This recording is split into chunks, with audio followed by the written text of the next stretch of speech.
Yeah, thankfully, no reports of injuries. We are in the downtown area of Brandon. Authorities will not let us get any closer because they say it is just too dangerous. You can see many of them staged down the street there. They say there are a lot of trees down, wires down, and other debris that fell during those big storms. There are no injuries to people, as we said, but at least 25 homes were seriously damaged. Authorities here in Fond du Lac County tell us roofs were blown off, windows were blown out, and even the local school suffered some decent damage. Power is out across most of the area. Police are not officially confirming that a tornado touched down, but there are more and more signs that one did in fact pass through here. One resident says he's really stunned by all the mess that he's seen. There is quite a bit of damage to some homes. Lots of shingles missing, parts of roofs missing. There's a barn just over outside of town or in town here that the roof is missing.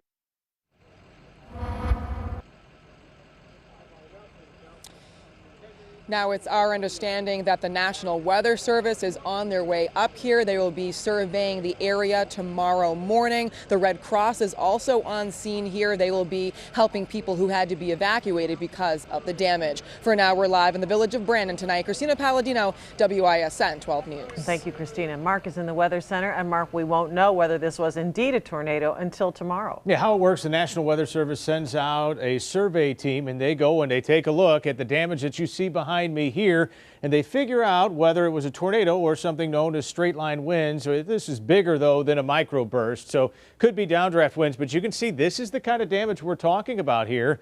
It's pretty substantial. We're talking about thousands upon thousands of dollars in damages. Part of that roof was actually torn off. Big trees coming down, and of course this hitting power lines that you see. There's a reason why there's no power in the village of Brandon. This is a school in Brandon, and so they're going to have a tough time, I think, getting kids back to school because it's likely not going to be safe. So they're going to have to make some alternate plans before school gets out. And again, this is another shot from that school there as well. You can see some of the damage that's happening there. So it was a pretty substantial storm that came rolling through there. The question is okay, why wasn't there a warning?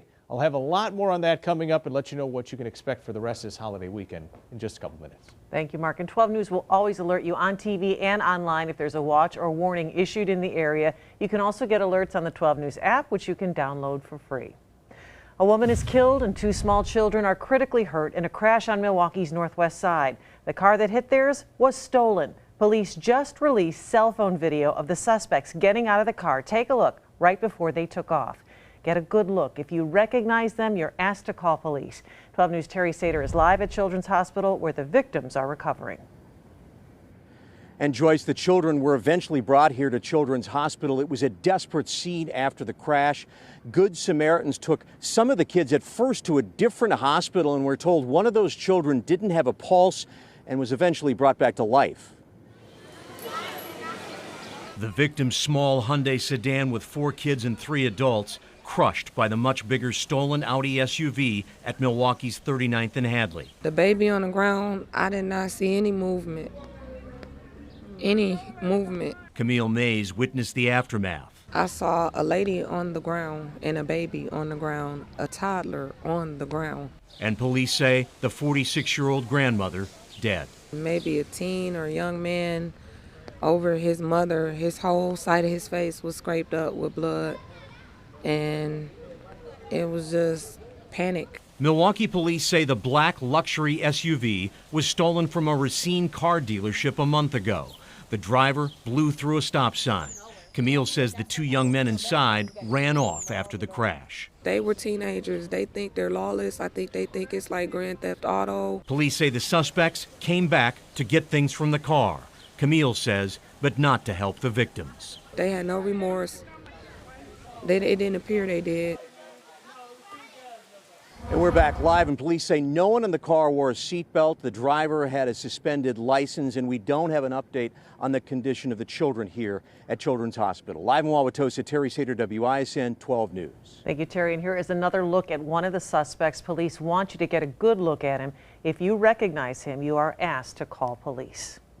A person of interest in the murder of a 9-year-old Milwaukee girl remains in police custody tonight for questioning. A neighbor shot cell phone video of his arrest Wednesday near 77th and Congress and posted it on YouTube. The suspect lived near the Lloyd Street School, just blocks from 15th and Meineke, where Zalea Jenkins was killed by a stray bullet. Police can only hold the person of interest for 72 hours before releasing him or convincing prosecutors he committed a crime.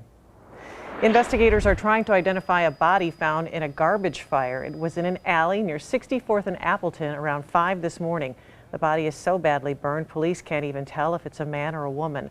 A business against the alley was also damaged. A local sheriff sends a scathing letter to other sheriffs in Wisconsin about the way the state places violent sex offenders. It stems from the release this week of Michael McGee. The Department of Health Services placed him in Kenosha next to a family with a small child. Now, Kenosha County Sheriff David Beth has said he feels the state lied about who it was placing in the home. His letter to other sheriffs says, quote, "Be aware of the wolf in sheep's clothing from the state of Wisconsin and DHS," end quote. Racine County Sheriff agrees there's a problem, but Governor Scott Walker says the state is just following the law. I don't know who rehabilitates these individuals or labels them as rehabilitated or safe to come back into the county.